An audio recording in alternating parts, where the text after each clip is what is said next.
This episode contains descriptions of violence and warfare. Listener discretion is advised. Welcome to Creators by Moonlight.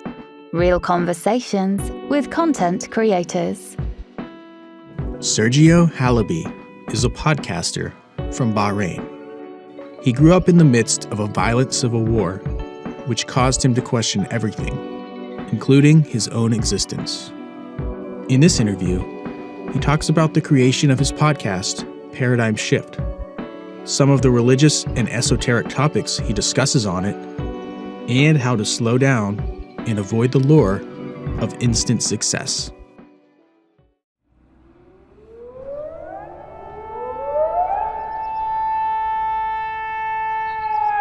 I was born in 85, and 85 is like the 10th year of a civil war that has been raging in Lebanon.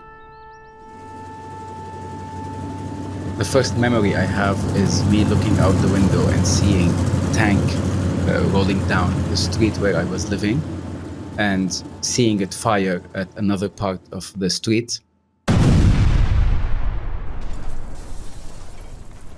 I feel like that really kind of set the tone for what my life is going to be. It feels like I've lived several lifetimes in this one life. Like I've been through quite a lot, but it's good. It's something that I admire, actually. I like it. We moved out of that house that we were in. I was 2 years old, and I realized later, like they told me that the house we were living in, after a month of us moving, it actually got destroyed. It got hit with a bomb or a rocket or something. But the building was still standing, and it's funny because I walked into that house around 33 years later. And I walked in and I saw my bedroom, I saw where my bed was with the toys and everything. It's like a scene from a movie. It's a very surreal experience and very surreal memory to have looking back at that. Growing up during the Civil War, obviously this was my first experience at life, so I didn't have anything to measure it to or to compare it to. So it seemed everything was very normal to just have to. We were living on the top floor of the building, so every night we had to go and sleep at our neighbor's house, which is below us, because we might get hit or and die throughout the night or something. That seemed very normal to me at the time. Like it's only now as an adult that I realize how much that has an effect. But so basically the Civil War is extremely complicated. It spanned 15 years. It's mostly religious in nature. So if you reach a checkpoint, they need to see your papers, and on the paper it said what kind of religion you are. And if you're lucky, the people on that checkpoint would be from the same religion, so they let you go. If not, they will stop you and either kill you or imprison you, torture you, whatever. So that was really it was very nasty. Like there's so many things that I felt, fear, insecurity. There was no place where it felt like home. Like leaving the house where I was born in at 2, moving to another house, living in the same house with 3 different families. And then 2 years after that, we moved to yet another house. And it was just like this ongoing moving from one place to another, never feeling this safety. And I still have it till now, surprisingly. Like I'm now 36, and still, whenever I need to move to a new house, I feel like I'm lost. I don't have a place to sleep in. I'm in a completely strange place, even though I know where I am, but there's something inside me that I've been carrying ever since then. Like I said, so the war was not okay. It ended in 1990 officially as the war, but still years after that, there were always problems happening in Lebanon. So you had wars with Israel, war with Syria. I remember I was 14 or 15 when there was a war with Israel and they were bombing us. So they had like these, F-15s, they would fly over, and they would always fly at night after 1 a.m. And they would fly over the city of Beirut, where I would, and they would go supersonic. So it would like create this boom all over the city, and like if you're asleep you immediately wake up. And I would always sleep in my clothes. I wouldn't sleep in my underwear or anything, because I would think like if they hit us and the building falls down, like at least I would be wearing something if I need to run. Like this was, like constant, like for around 2 months, the same every night, thinking about this before like there was a ceasefire. And then it would stop for like a year or two, and then again another war happens. It's just this constant feeling of you're never safe, you're never at home. It was always there. There were times where there would be like assassinations happening, political assassinations, and they would do that through bombing cars. So the car of this political person, like they want to kill him, so they would bomb his car. And many times I would be like, maybe let's say my friends would call me and like, hey, let's go out and go to that, to the mall to hang out. And I'd be like, no, not tonight. And then 15 minutes later, like there was a bomb in that mall that exploded, and like people were hurt and died and everything. And I'd be like, if I just made that choice to go, like I would be there. And it would also create this thing which is like the survivor guilt, where you always wonder, why am I always surviving? Like I'm seeing death all around me. I'm seeing moms crying, children lost their parents, houses being destroyed. And I'd be like, it feels like I'm just like dodging every bad thing that's happening, and I don't know why. And yeah, the survivor guilt, like I didn't even know it had a name. I was feeling it for years and years, until recently I came across it online, and I learned how to deal with it and accept that, yes, it's okay to be a survivor and not to die from specific, bomb or something. So yeah, that was also pretty tough. Moving a few years forward, I guess because of the war and the impact it had financially and emotionally, mentally on everyone in my family, my parents got divorced. I was 8 at the time, and that also obviously had its effect on me and kind of pushed me in a specific direction. My interests, I started asking questions that an 8-year-old or a 9-year-old doesn't ask at that age. Questions about, why am I here? What is the nature of my existence? What is my purpose in life? Is it this difficult to everyone, or is it just me? And so on. And it kind of like set me on this big path in my life that now I'm reaping all the benefits from it.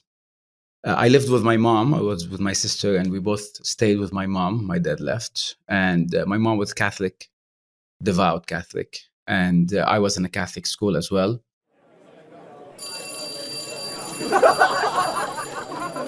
I was always rebellious. Like I did not make it easy the thing is, my mom was a teacher at the same school, so it's kind of like, it was there, I had to make my own name and my own personality. I couldn't just be her son. And I was extremely rebellious. Like I was getting kicked out of the class daily. I didn't care so much about the education itself, so my grades weren't that good. I would always try to mess with the teachers, with the principal, try to wear something that I'm not supposed to wear, because like it's Catholic school, uniform, you have to have everything perfectly done from top to bottom. And I would always try to see how long I can get away with something before like someone tells me to stop it or whatever. There was this time where I just put my collar up, like the shirt collar, I would just put it up, and I was like, I want to see how far I can go. And I literally made it 1 stairs up, like I just walked up and I made it like, you have to wear it down, put the collar down, and like it was really funny for me. Like school, it was nice for me because I kind of built my entire personality on this rebellious, like teenager who doesn't want to listen to authority and all that. And I would see my mom, like she was struggling with it. She would avoid the teacher's lounge because they would always going to have to talk to her about me and how bad it was and all that. But at the same time, they kind of did give me some form of wouldn't say discipline, but more like focus. Like there was an aspect. So it wasn't as bad as you would see them in movies when you mention Catholic schools and nuns and stuff like that. So it wasn't as bad as that, or like we'll get beat up or something. It was none of that. So my school was chill when it comes to certain ways of disciplining and raising kids and teaching them and all that. But of course, for me, as a 13, 14 year, 15-year-old, I want to make my own mark on the place, and I did. I was pretty popular in school. I was known for the things I would do. They would always laugh at things I'm doing, and it wouldn't really affect my, like, they would shout at me, yell at me, try to humiliate me in front of others, but I'm like, yeah, it's just like very thick skin growing up. So yeah, it was nice actually. It was not as bad. My only issue was when it comes to the education itself, and it was a lot of indoctrination when it comes to religion and things that they would keep out of history classes. And given that it's Catholic and Abrahamic religion and all that, for some reason they would teach us all the different mythologies of ancient civilizations. We had to memorize the gods' names. We have to memorize all of that, but yet they did not teach us the birth of the Abrahamic religion itself, like where it came from and all that, because that would have made us question the authenticity of our religion. So that is an issue I have with. But it was also French system. French is my first language. So, and the French system is very strict when it comes to basically killing individuality. The students who were always like the favorites and like teachers loved them were the ones who would just say yes and do the exactly same thing and virtually no personality at all. These were the ones who, like, we were always compared to, like, why can't you be like him, or like her? So they want you to be an exact copy paste from everyone else. And that's where I found my rebellion. Like, I will not be what you want me to be. I'm gonna stay true to myself and my own interests and all that. There were a lot of times where they were trying to shut down things in me, questions that I had, and so on. And they will try to, like, don't ask this question, don't mention this thing, don't write this, this. I wrote like this paragraph in school, and I wanted to publish it in the school newspaper, and they rejected it. They were like, no, this is going to raise too many questions about the nature of reality and God and all. So yeah, this was always back and forth between me and them. I used to always see it in American sitcoms about how when kids like reach high school, they have to pick some courses that they need to study and all that. We didn't have that. Like, for us, it's the same curriculum that you have all your life until you graduate school. And then when you graduate school, they tell you, okay, go ahead and pick a career. And it's like, I don't even know where I'm going. Like, I don't even know what I like. You haven't given me any orientation, any kind of guidance or anything. Like, I'm 18. Yeah, go to school and, learn what you want to be for the rest of your life. They're not teaching you how to be good in life, basically. They're teaching you how to be a factory worker and someone who doesn't ask questions, and you just do whatever they say. And that's the idea. That's why we all came out to life and we were completely, like, we had no idea what we were doing. No one taught us how to save money, how to buy a house, how to fix the car, how to cook, how to have empathy to someone, relationships, love languages, like so many things that you can teach in a school curriculum that would prepare someone for life. And yet it's like, no, just learn this theory in math, which is never going to use ever in the future, and read this old book that is not related to you or to the time that we have now or anything. As soon as Sergio got the chance, he left Lebanon and moved to Bahrain, where he saw that something was missing. In university, actually, I met who would become my wife. And she was born in Bahrain. She went to Lebanon to study only in university. So met her, fell in love. I always wanted to leave Lebanon anyway. So that was, like, to me, the kind of perfect opportunity. So we fell in love and everything. After we both graduated from university, I knew that I'm coming to Bahrain. We got engaged, we got married, and then we moved here. And that was basically the door opening for me to come here. I have family in different areas of the world, and the plan was always to leave Lebanon after I graduate from university and get my bachelor's and all that, see where I'm going. But given that, I found my future and that at that time, it felt like the perfect decision to make. And it's actually quite a good decision. I really like it here. It's so calm as opposed to coming from Beirut and the war and everything's so loud and all that. This feels like a village, like a very calm village. And it was exactly what I needed. Like I detoxed everything that I went through before. So I own this board game coffee shop here in Bahrain, and it's the only one of its kind in the entire country, which is something I'm very proud of. And the way it actually came about was because I was going through a very difficult time in my job. I'm a graphic designer. That's my day job, basically. I was married at the time, and I completely broke down one day at work and had an anxiety attack, which I never had before. I thought I was dying. I'm talking hyperventilating. My face went numb on the left side. My heart was beating. I could hear my heart beating while I was sitting at my desk. I just completely felt like I'm dying out of nowhere. And I called my friend who was at work with me, told him, please, can you drop me home? I can't even drive. I need to go to the hospital and so on. They called my wife at the time, and she took me to a hospital. They did an EKG for my heart and didn't find anything. There was nothing wrong with my heart. And I didn't believe them. I went to another hospital. And then when that came back negative, I went to a private clinic all in the same day, because I'm like, my heart is going to stop.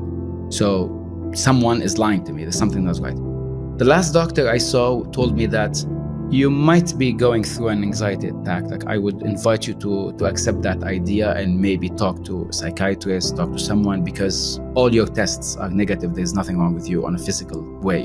It's completely in your head.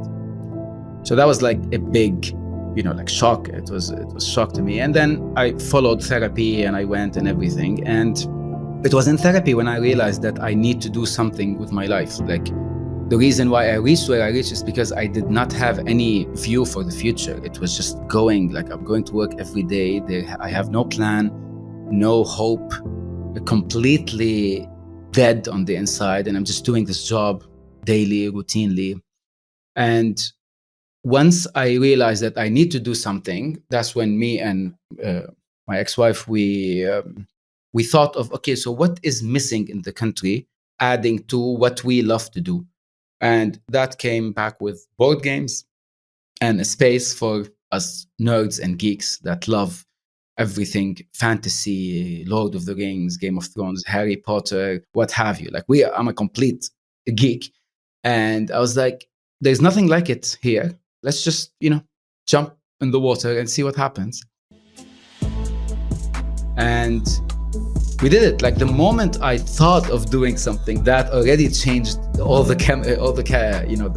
was going on in my body. Like, I started getting better slowly. I felt like there's hope. I felt like I can do something with my life.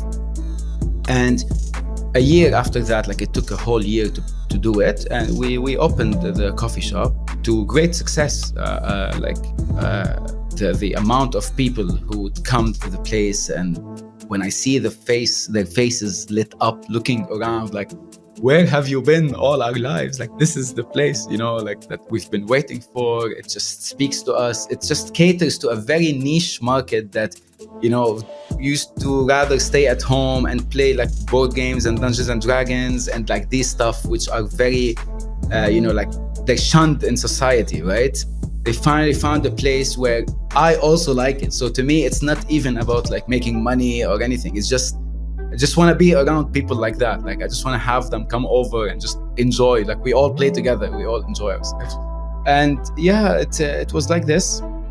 And now, obviously, what happened in 2020, and we're still recovering. It was a very big hit for us. We closed for like 11 months and all that.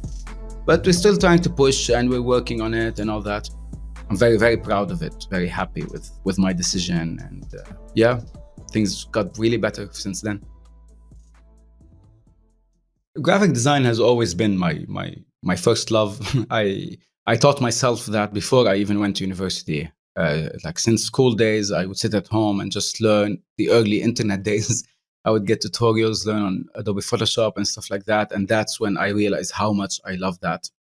By the time I graduated and started working, obviously it came at a big shock, because you graduate and you think you're gonna go out and you're gonna be as creative as you can. You're gonna change the world, and then you get your clients and you tell you, no, this is not okay. You have to change this and that. So I started understanding as the years passed that I need to learn how to create my own brand, my own self, while maintaining a specific flow of work and make money and get the salary rolling and all that. So I learned to disconnect between my job as a designer and who I am as a person. And that, I feel, kind of really helped me shape, by the time I got to my own business, that I know how to navigate all this stuff. That it's not personal. It's not just me. It's how to communicate, how to express yourself, how to express it to others and get others to come to you and all that. And as the years passed, I learned so many different skills over many jobs. I got to the right people. I became very close with the right suppliers and the right production people, and every aspect of what I would end up using for my coffee shop. I kind of like knew where to go when the time came. I knew how to do this, I knew how to do that. Even harnessing my skills when it comes to like social media and how to attract customers there, because like since we've opened, all we have is an Instagram page. That's it. We don't have anywhere. We haven't paid for marketing. We haven't done any sort of advertising, like complete zero. It's just that we're completely based on word of mouth and how the experience that we are giving is reaching the right people. And in my experience, also helped me pick the right name for the place. It was so on point when we picked the name that before we even opened, we got a call from someone telling us, are you going to be having like board games and selling this and doing like, just the name itself already captured the right target, and this is something we would not have known. I would not have known if I had just graduated from university. I would be like, oh, I want a cool name and a cool logo and all that. But no, like it takes time to like just slow down and understand the market, understand how it works, where to go, where not to go. And I think that's very important, because today we live in this, everything has to go so fast, like who's the youngest billionaire? Who is, at what age did someone start something? You're getting to your 30s and you don't own your own business or house or whatever. That means you're doing something wrong.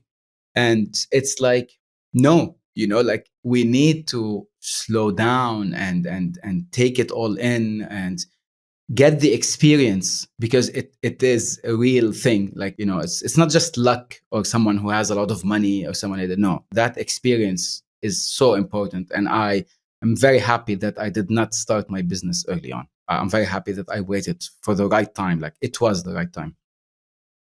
I came to this country when I was 24. So obviously I have no connection to anyone. No one knows me. I don't know anyone. It's a completely new plate. But I know that for the past 12, 13 years that I've been here, I have built a connection and a network with people who are my age. Okay. So people who are same level as me, not like people who are higher. And it feels like it's the right thing to do, because eventually we are going to get older and it's us who are going to take over the country in a way. You know what I mean? Like when you see like these big family names, these big businesses and all that, everyone has been in business for like 50 years, 40 years, family passing it on and so on. So we are the new generation and we are building with each other this networks very slowly. eventually 20 years from now, 30 years from now, we are going to be the leaders, and a new generation will come and they will build their own network.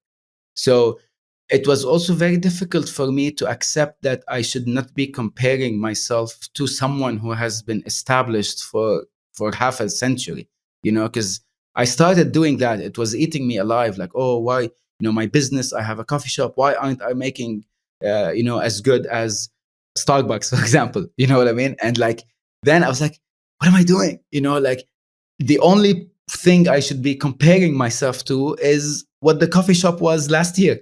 That's it. Am I making more business? Am I getting more people? Do more people know about it? That's it. That's all I care about. So that was also a very hard lesson for me to learn, though, who to compare myself to, and accept that it takes time. This is key. Like, takes time, because everyone is in extreme rush right now, and it's that's why everyone's like anxious all the time, and anxiety and depression, and we need help and all that, because we're not supposed to be rushing so much. Even with a career as a graphic designer and his coffee shop in full swing, Sergio still felt he had more to say to the world. This led to the formation of his podcast, Paradigm Shift. In about 2 years, it started feeling like, okay, the coffee shop is kind of running itself. I did the full, the operation, everything's good, everything's well done. It was one question that my son asked me when he was 4, that kind of changed everything for me. I kind of replayed, like, I feel like everything that happened in my life stopped at that moment when he asked me, which is a very simple question. It made me think so much. And he was just asking me, what happens when we die? But what's after death? At that point, it felt like I would be betraying his trust if I just give him the answer that was given to me when I asked that question. It felt like no one really knows, right? Like, some people have faith, some people don't. Some people believe different things throughout history and religions and stuff like that. But there's no concrete evidence in anything other than just your own belief system. And that's what faith is, right? So to me, to see this child, I saw myself in him, and I saw how my parents, kind of dropped the ball when it comes to gaining my trust over the years growing up in that house, and how they gave me so many answers, and then I realized later they were wrong. They were either lying or they were not sure of, and all that. And it felt like I couldn't just give him an answer where I'm telling him, you know what, this is the truth, okay? What I believe in, or what my religion says, is the truth. This is it. You have to also believe in it. It felt like I'm betraying him, and I'm betraying everything I grew up on, believing who I am and everything. And I just basically gave him a very basic answer, which is, a lot of people believe different things, and my background, my religion believes in that, but others believe in other things. But it didn't stop there with me. Like, it made me re-look at so many things. Like, it made me reread the Bible, reread different mythologies, ancient religions, civilization, and so on. And it opened this whole door for me that I didn't even know was there, which made me question everything I ever believed in before. And it completely changed my thoughts, my behavior, what I believe in. It just makes me want to now research more and more and delve deeper into it. I think that's something within me, where it was never enough for me to just like have my job, have my money come in, have all that. Like, I need to always express myself in new ways, in creative ways, in something that I would challenge myself. I would get to know more things. To me, like, getting knowledge and information and learning new things is probably the purpose of my life. Like, there is nothing that brings me more happiness than learning something new. I absolutely love it. And sharing whatever I just learned with someone. At the time, in my head, I was either thinking of writing a book. So there was this book that I wanted to write, which was a fiction, but it also deals with some sort of, like nature of reality, simulation theory, Mandela effect, and stuff like that. So I wanted to either express myself in that way, and I started with it and all that. But then I kind of, over a few months later, I realized that I really enjoy expressing vocally and verbally and talking, right? And it's something that I couldn't do that if I'm going to write the book. So I felt, okay, let me just take, a risk, venture into podcasting and see how it goes. But I'm going to put the book on hold. I don't want to overwhelm myself with too many projects. And then I end up doing nothing.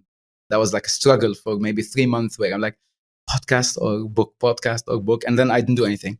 Then I thought, okay, I'm going to leave the book to the side, come back to it maybe 10 years later when I have more experience.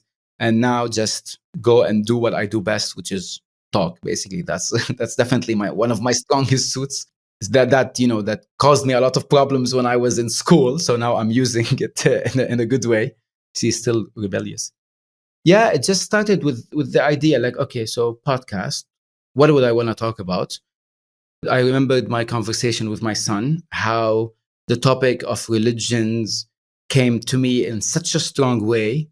It felt like I needed to go there. Like it felt like there's a calling where I can research, I can read things that are new to me or things that I've read before, but I'm seeing them in a new perspective. And whatever I learn, I want to share it.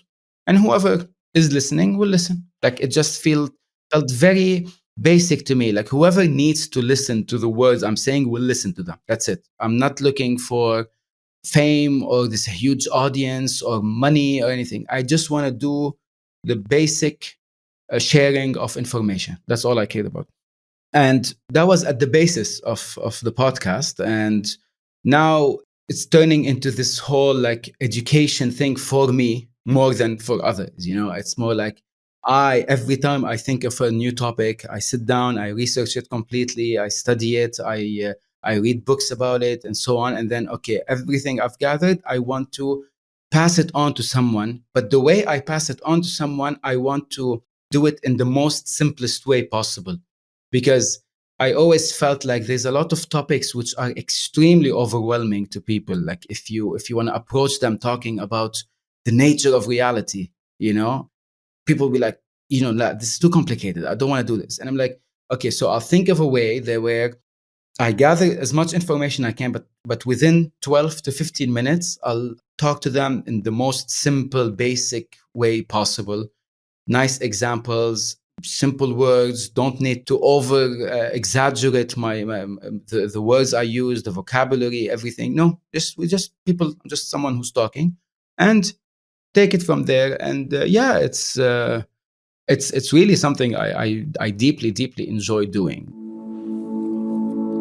Hello and welcome to a new episode of Paradigm Shift, the podcast where we explore truth through forgotten knowledge. So basically on the podcast, I go over mostly philosophical ideas. I go spiritual stuff. I'll give examples. And I go into ancient history and civilization. So to me, I've come to this conclusion that every religion on earth throughout history has been trying to say something, but for some reason it's missing a link, and something has been manipulated and politicized so that, like people in power control those who are not in power and so on. So my idea is to research the birth of religions and why are they the way they are?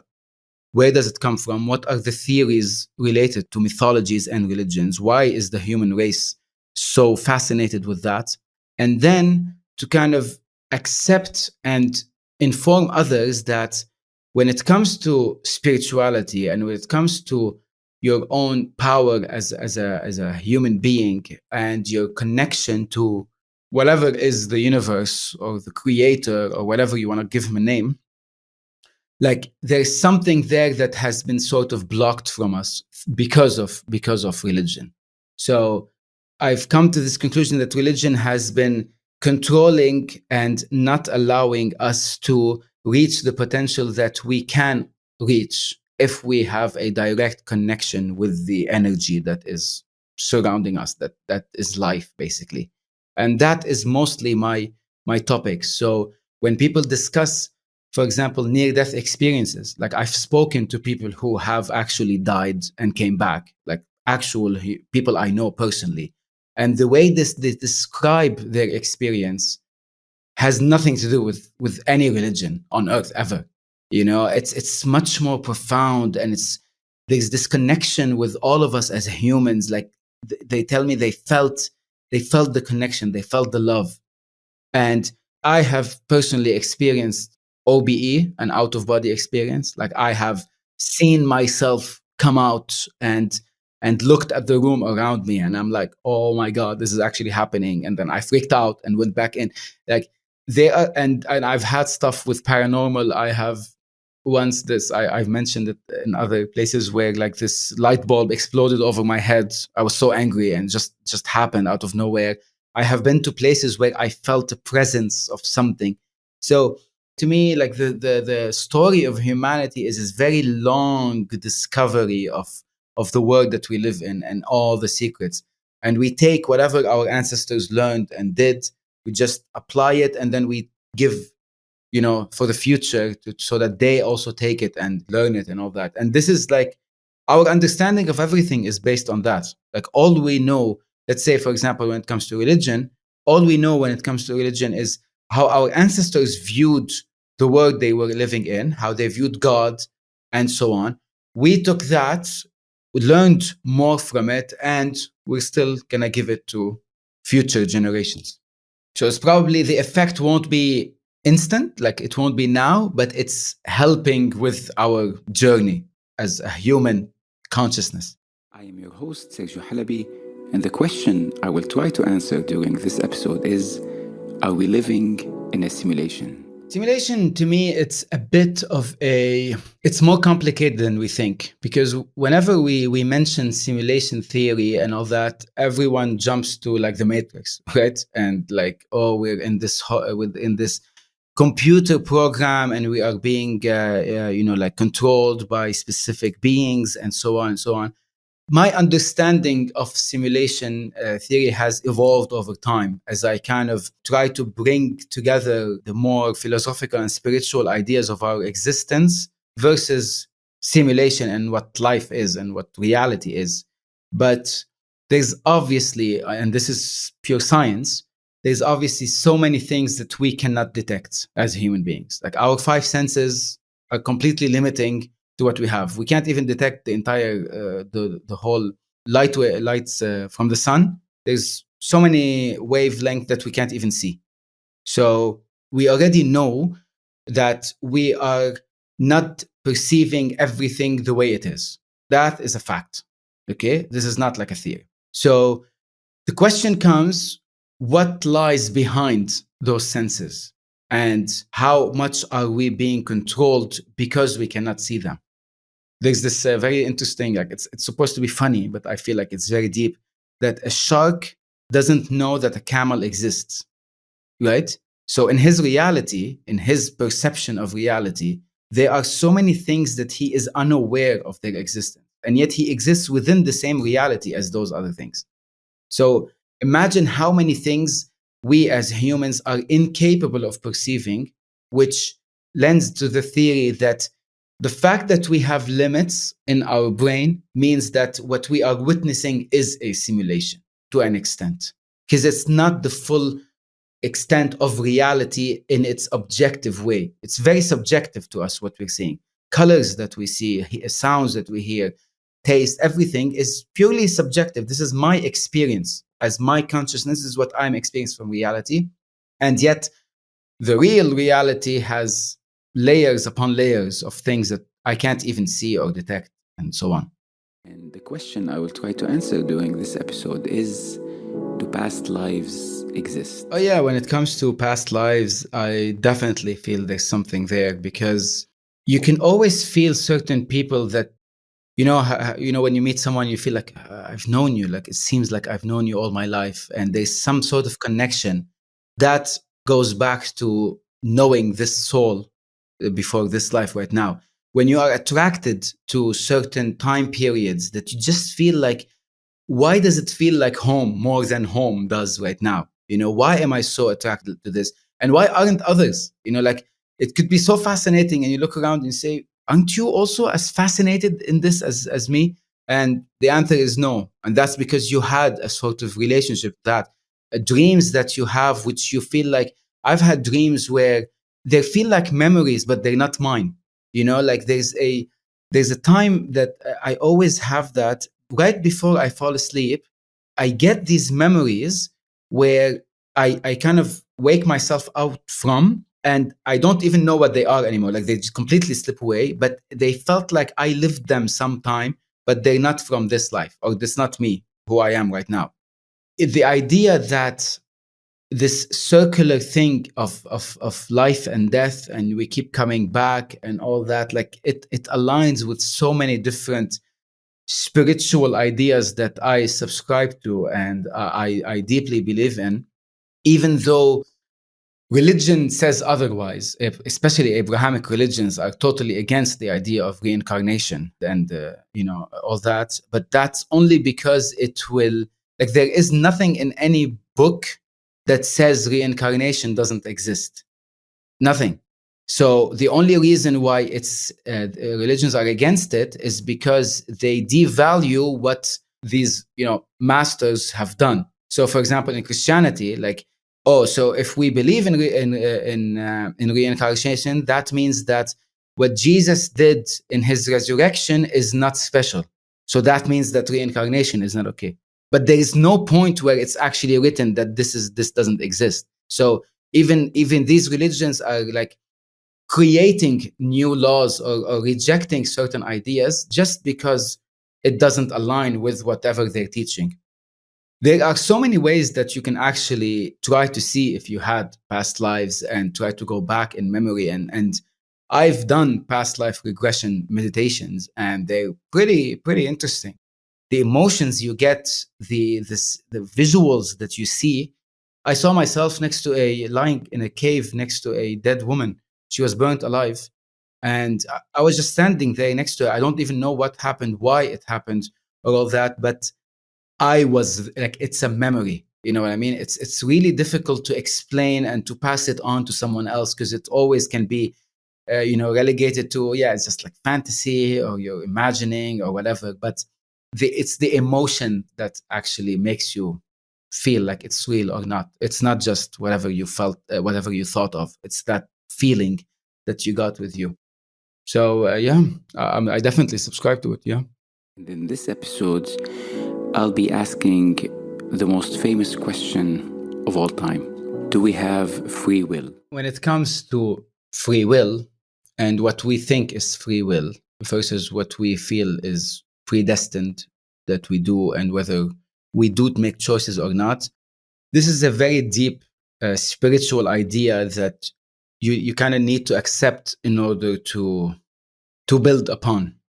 And it is based on whether you want to call it past lives, or the fact that you as a soul existed before you were born. That to me is key. And that is also in terms of science, when we talk about energy and how it's never created, it's always transformed. So that also aligns with science, that you can't just be created out of nothing. Like, it doesn't happen. Okay, so even as you as a consciousness, as a soul, you have transformed from an existence to a new one in this human body. And you're living this human experience for a while, how many years it is, and then you're going to leave it and go somewhere else. Whether you come back to this life or go somewhere else, that's up for debate, and that's a different topic. But the idea is that we are now, as a consciousness, we are experiencing reality. That's it. And the idea between free will and destiny, this came to me recently when I tried to understand that, or I came to understand that, so before we are born on Earth as humans, in our previous existence, we made specific choices. And that's where the free will exists. So before coming to Earth, I, for example, decided, okay, so I'm going to be born as a man in Beirut, experience civil war, experience a broken home, move to another location, do this, and that. And I'm going to do that because I need to experience life. As simple as that. I need to experience life. I made those choices. And then when I came and I was born, I'm now manifesting those choices.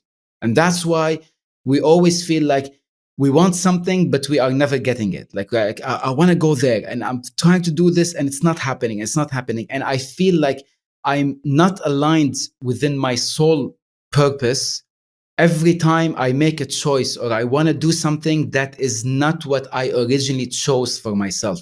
And this is something called as well, this is more religious, but it's called the dark night of the soul.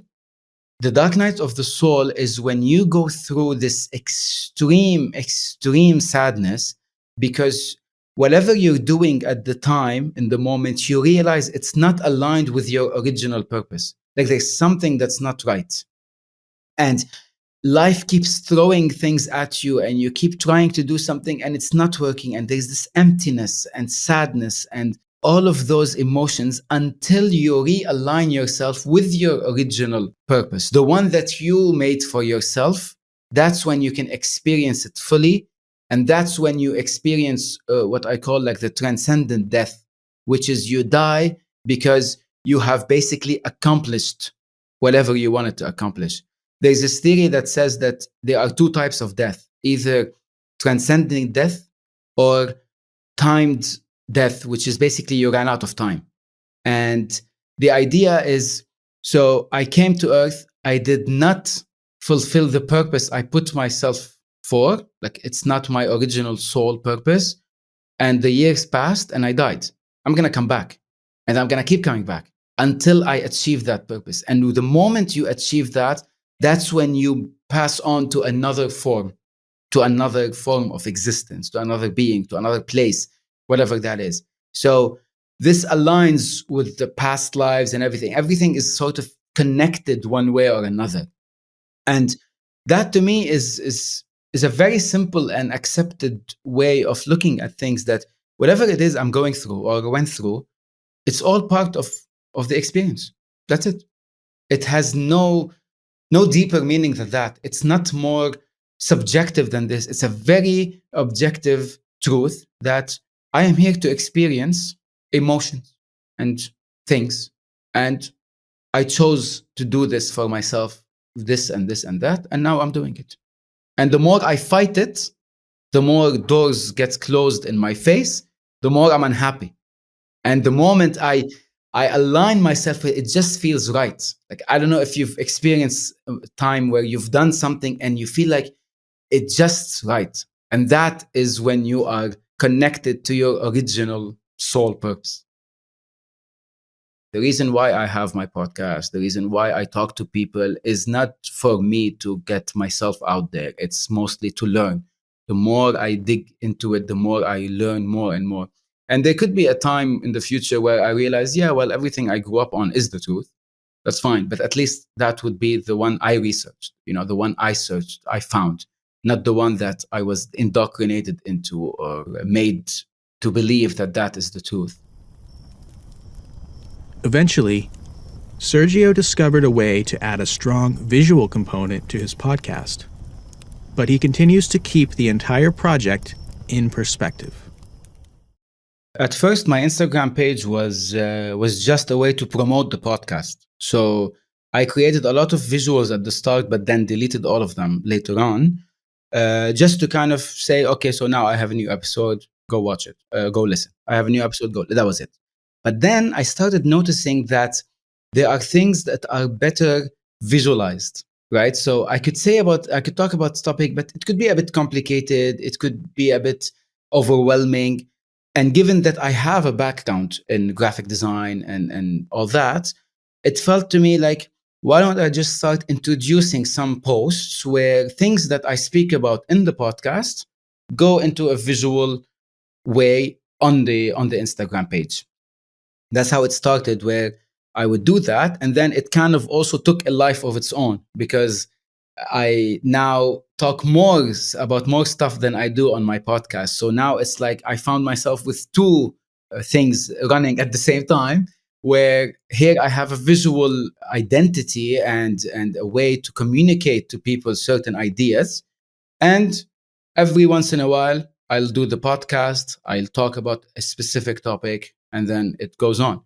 And I always felt with both my Instagram and the podcast that I'm not in a rush to do anything. I don't feel like I'm pressured to, I have to make a post daily, I have to make a podcast episode weekly, and so on. It feels like I'm gonna trade quality for quantity. So to me, it's like I just do it when the mood strikes, whenever I feel like the gates opened and I have a message, I have an idea. Okay, I'll sit down, I'll do it. If there's nothing that comes out for 2 weeks, I don't care. Even if I'm losing followers, even if people are not listening, it doesn't matter, because those are not the people I'm interested in.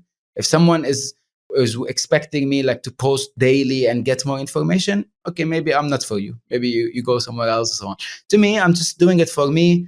I express, I visualize, I speak, and whoever is out there is listening. Find a place where you can express yourself. Stop waiting for a job to give you that satisfaction, because it will never do. Like us creative people, we put so much of ourselves into our work. Like literally part of me comes out in a design that I do, or in a visual that I create. And it used to really affect me negatively when I would get criticism for it. I would feel inadequate, imposter, not good enough, and so on. Once I went into my own direction, like I have my day job, I do my thing, get paid, everything's fine. But at the same time, the fact that I have a platform where I express myself in the most creative way that I find for me, that has been so fulfilling. And that no job has ever given me. Even when I receive good feedback, when I get things approved at my job and all that, it's like, okay, nice, whatever, moving on. But the fulfillment I got from designing or being creative is when I did my own thing, and no one can tell me like, change this, do that. And don't worry about like, I don't have enough followers, I don't have enough people listening. It doesn't matter. It doesn't, like, it's not for them, it's really for you.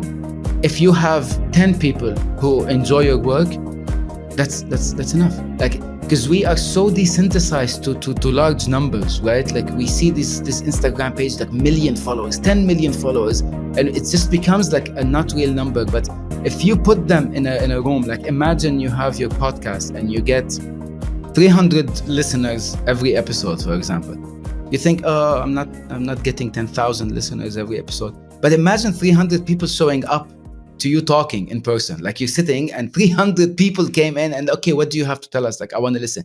That alone should give you that push, like just don't focus on the numbers. Focus on, if one person, like the other day on my Instagram page, I got a DM from this woman in Australia. And she was like, I just want to tell you, thank you for your podcast, because I have been feeling so alone in my beliefs. And now I'm listening to what you're saying and I don't feel alone anymore. That to me that's it. That's all I want. Just one person from across the globe affected by what I said, that's enough. Don't chase money, fame, all that stuff. It's so empty. It's so empty, I promise. Like the fulfillment I got from these small interactions with human beings is all I can, or I can ask for, actually. Thanks for listening to Creators by Moonlight. Email the show at creatorsbymoonlight@gmail.com and follow the show on social @Creators by Moonlight.